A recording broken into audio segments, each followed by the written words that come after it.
মাঝরাত ঢাকার রাজপথগুলো অদ্ভুত এক নিস্তব্ধতায় ডুবে আছে। ল্যাম্পপোস্টের হলুদ আলোয় মাঝে মাঝে দু একটি পুলিশের টহল গাড়ি সাইরেন বাজিয়ে ছুটে যায়, কিন্তু সেই শব্দ যেন কোনো গভীর ষড়যন্ত্রের ফিসফিসানিতে ঢাকতে পারে না। এই শহরের কোনো এক অভিজাত এলাকায় শীতাতপ নিয়ন্ত্রিত কাচের দেয়ালের ওপাশে বসে কিছু মানুষ ছক কষছে। তারা কেউ ক্যামেরার সামনে আসে না, কেউ তাদের চেনে না, কিন্তু তাদের হাতের ইশারায় একটি রাষ্ট্রের ভাগ্য নির্ধারিত হয়। তারা হলো সেই ডিপ স্টেট, অদৃশ্য রাষ্ট্রযন্ত্র। আর এই যন্ত্রের রিমোট কন্ট্রোল যাদের হাতে, তারা সীমানার ওপারে বসে মুচকি হাসে। রাজনীতি কোনো সরল রেখায় চলে না। এটি এমন এক দাবা খেলা যেখানে বীরেরা কখনো জানতে পারে না যে তারা কেবলই বলি হওয়ার জন্য জন্ম নিয়েছে। বাংলাদেশের রাজনীতির ক্ষেত্রে এই দাবার বোর্ডটি নিয়ন্ত্রিত হয়ে আসছে বহু দশক ধরে, বিশেষ করে সেই 1971 সালের পর থেকে। তবে এর চূড়ান্ত রূপরেখা বাস্তবায়িত হতে শুরু করে এরশাদ আমল থেকে। একটি মাস্টার প্ল্যান যাতে দেশটিতে এমন এক ধরনের লিমিটেড ডেমোক্রেসি বা নিয়ন্ত্রিত গণতন্ত্র বজায় থাকে, যার ভেতর দিয়ে খুব সন্তর্পণে বিদেশি প্রভাব, বিশেষ করে ভারতের প্রভাব বিস্তার করা যায়। বলা হয়ে থাকে, তুমি যদি তোমার প্রতিবেশীকে খুশি রাখতে না পারো তবে তোমার ধ্বংস অনিবার্য। এই একটি মন্ত্র বাংলাদেশের রাজনীতিতে গেঁথে দেওয়া হয়েছে অত্যন্ত সুনিপুণভাবে। তুমি ভারত বিরোধী, তাহলে তোমার রাজনৈতিক ক্যারিয়ারের সমাপ্তি এখানে। আর এই প্রভাব বিস্তারের মাধ্যমগুলো শুধু রাজনৈতিক চাপেই সীমাবদ্ধ থাকেনি। দিনের পর দিন, বছরের পর বছর ধরে টাকা, নারী, গাড়ি বাড়ি কিংবা হানি ট্র্যাপের মতো ব্ল্যাকমেইলিং টুলস ব্যবহার করে দেশের শীর্ষস্থানীয় রাজনীতিকদের কিনে নেওয়া হয়েছে। তারা এমন একটি সংসদ চায়, এমন একটি সরকার চায় যারা হবে পুরোপুরি নির্ভরশীল, এমন এক পুতুল সরকার যাদের সুতো বাঁধা থাকবে দিল্লির সাউথ ব্লকে। আর এই সিস্টেমের বিরুদ্ধে যেই দাঁড়াতে চেয়েছে তাকেই সরিয়ে দেওয়া হয়েছে। হাদি ছিলেন সেই অল্প কয়েকজন মানুষের একজন যিনি এই অদৃশ্য সিস্টেমের চোখে চোখ রাখার দুঃসাহস দেখিয়েছিলেন। তিনি বিশ্বাস করতেন পরিবর্তন সম্ভব। তিনি এমন কিছু সত্য জনসম্মুখে এনেছিলেন যা সিস্টেমের ভিত্তিমূলে কাঁপন ধরিয়ে দিয়েছিল।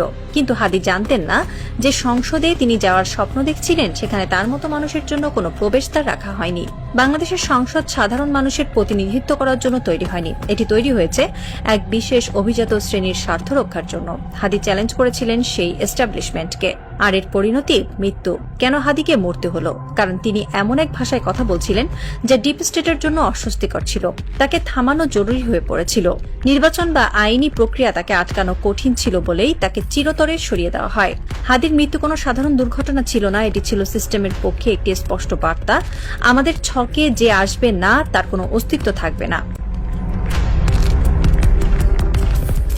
রক্তে রঞ্জিত হয়েছিল রাজপথ। জুলাই মাসে সেই উত্তাল দিনগুলোতে মানুষ স্বপ্ন দেখেছিল এক নতুন বাংলাদেশের। তারা ভেবেছিল এবার হয়তো সংসদে এমন মানুষেরা যাবে যারা সত্যি সাধারণ মানুষের কথা বলবে, যারা ঋণ খেলাপি নয়, যাদের দ্বৈত নাগরিকত্ব নেই, যাদের কোনো ক্রিমিনাল রেকর্ড নেই। ডক্টর ইউনূসের সরকার ক্ষমতায় আসার পর মানুষের প্রত্যাশা ছিল আকাশচুম্বী, কিন্তু ফলাফল কি হলো?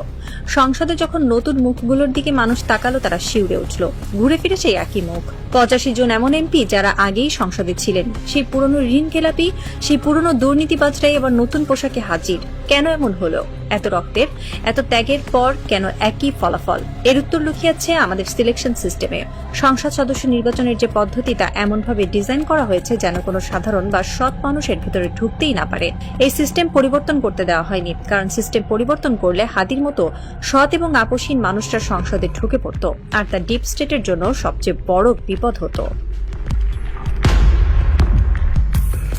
হাসনাতের গল্পটা আর একটু ভিন্ন, কিন্তু সমানভাবে করুণ।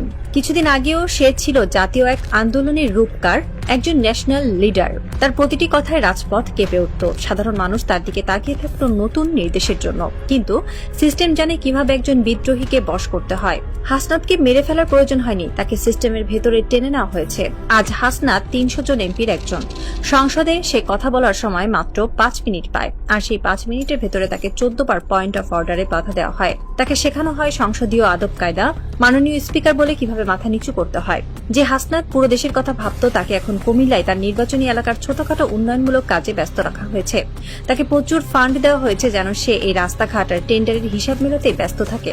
তাকে লোকাল পলিটিক্সে এমনভাবে বেঁধে ফেলা হয়েছে যেন জাতীয় ইস্যু নিয়ে ভাবার কোনো ফুসরতি সে না পায়।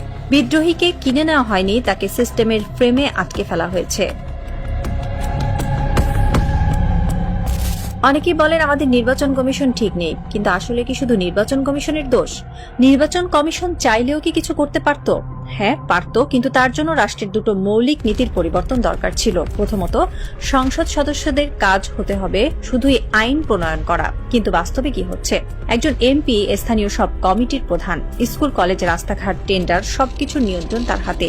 এমনকি এখন এমন নিয়মও করা হয়েছে যে উপজেলা চেয়ারম্যানের অফিসের পাশেই এমপির অফিস থাকবে। এর মানে কি? এর মানে হলো ক্ষমতার সরাসরি দ্বন্দ্ব বা লক অফ। একজন এমপি যখন উপজেলা চেয়ারম্যানের পাশে এসে বসবেন তখন তার অফিসের জৌলুস অবশ্যই বেশি হবে। চেয়ারম্যান তখন স্বাধীনভাবে কাজ করতে পারবেন না, হয় তাকে এমপির সাথে রেষারেষি করতে হবে, নয়তো এমপির বশ্যতা স্বীকার করতে হবে। এমপিকে আমরা আইন প্রণেতা না বানিয়ে একজন সুপার উপজেলা চেয়ারম্যান বানিয়ে ফেলেছি। যতদিন এই সিস্টেম থাকবে ততদিন আপনি আমেরিকার নির্বাচন কমিশন এনে বসালেও এই দেশে কোনো কাজ হবে না। দ্বিতীয় যে জিনিসটি আমাদের ধ্বংস করছে তা হলো নির্বাচনের বাণিজ্যিকীকরণ।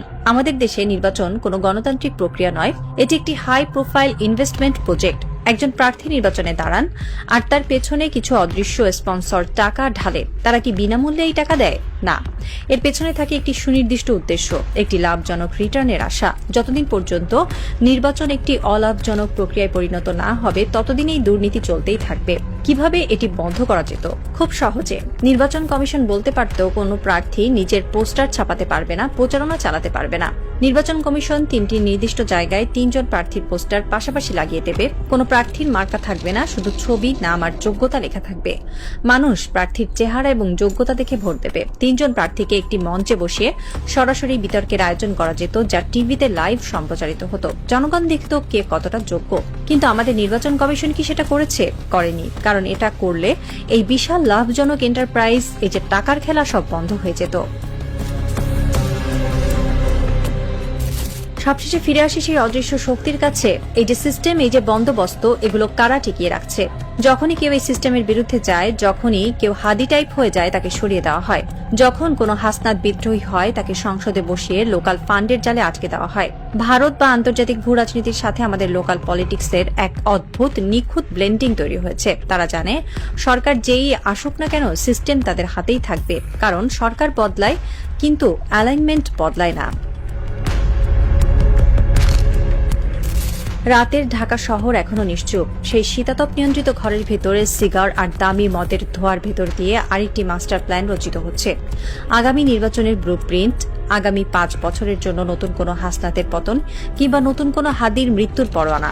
বাইরে সাধারণ মানুষ ঘুমিয়ে আছে। তারা সকালে উঠে পত্রিকার পাতা খুলবে, টিভির খবরে দেখবে নতুন কোনো মন্ত্রীর শপথ গ্রহণ। তারা ভাববে দেশ বদলে যাচ্ছে, নতুন সূর্য উঠছে। কিন্তু তারা জানে না এই সূর্যের আলো আসল নয়, এটি একটি মেকি আলো, যা শুধুমাত্র সেই অদৃশ্য প্রভুদের ইশারাতেই জ্বলে আর নেভে। রাষ্ট্রের রন্ধ্রে রন্ধ্রে ঢুকে থাকা ডিপ স্টেট জানে বিপ্লব আসে, বিপ্লব যায়, কিন্তু ক্ষমতার আসল চাবিকাঠি কখনোই হাত বদল হয় না। হয়তো কোনো এক বৃষ্টি স্নাত রাতে নতুন কোনো হাদি আবার জন্ম নেবে এই শহরে। হয়তো সে আবারও চ্যালেঞ্জ করবে এই সিস্টেমকে, কিন্তু তার পরিণতি কি হবে? আরো একটি লাশ, নাকি এবার সে সিস্টেমকে ভাঙতে পারবে? সেই উত্তরের অপেক্ষায় প্রহর গুনছে একটি রাষ্ট্র। তবে ছায়াদের খেলায় শেষ চালটা সবসময় অন্ধকারেরই হয়, কারণ তারা কেবল সরকার বদলায় না, তারা দেশ চালায়। আর এই রাজনৈতিক থ্রিলারের ক্লাইম্যাক্সে সাধারণ মানুষ কেবলই এক বোকা দর্শক, যারা পর্দার পেছনের আসল ভিলেনকে কখনোই দেখতে পায় না।